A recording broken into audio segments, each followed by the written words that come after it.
7.5 tons of steel. Written by Janet Nolan, illustrated by Thomas Gonzalez, and read by Mr. Alicea.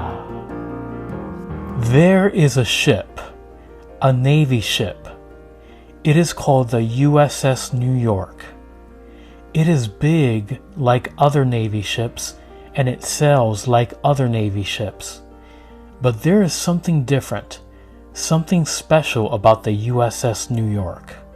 On September 11th, 2001, clouds of smoke billowed into the clear blue sky. The World Trade Center towers came down. Almost 3,000 people lost their lives. In the days after the towers collapsed, people brought flowers and photographs, stuffed animals and pictures drawn with crayon.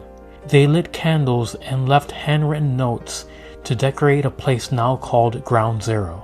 For weeks and months afterward, people cleared away metal and stone from Ground Zero. One truck carried a beam made of steel from New York to a foundry in Louisiana.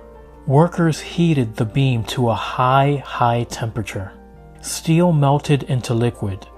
Molten metal, bright orange and fiery red, was poured into a mold.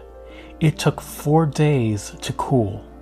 7.5 tons of steel, which had once been a beam in the World Trade Center, was now the bow of a Navy ship. Chippers and grinders, painters and polishers worked on it for months. Once a beam, but now a bow, it was taken to a shipyard in the city of New Orleans. Shipbuilders, engineers, electricians, mechanics, welders, carpenters, painters, and plumbers worked together to build the USS New York. And then it was time to install the bow. Shipbuilders stopped their work and came to watch. Draped in an American flag, 7.5 tons of steel were lifted by a crane and welded into place on the USS New York. Out in the ocean, a storm started to swirl. Wind twisted, water churned. Hurricane Katrina slammed into New Orleans. Levees broke, homes flooded, and businesses were swept away. Many shipbuilders lost their homes. They could not work on the USS New York until Camp Katrina was built. Now the workers had a place to live. They could continue building the ship.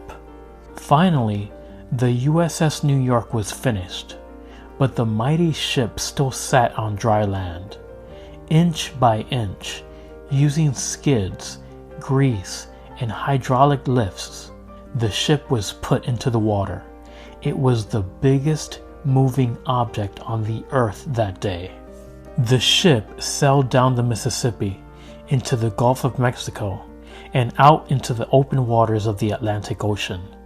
The USS New York was going home.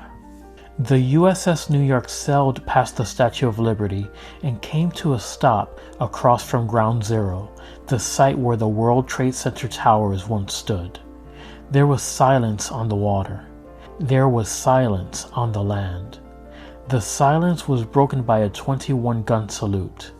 When the ceremony ended, the warship set out to do its job at sea. On September 11, 2011, the 10th anniversary of the collapse of the World Trade Center towers, the USS New York returned home. The men and women of the United States military services lined the rails of the ship. People came from all over the country and around the world to see the ship that bore the crest, "Never Forget." The USS New York is part of our American history. Wherever it sails the high seas, its bow cuts the water. 7.5 tons of steel lead the way.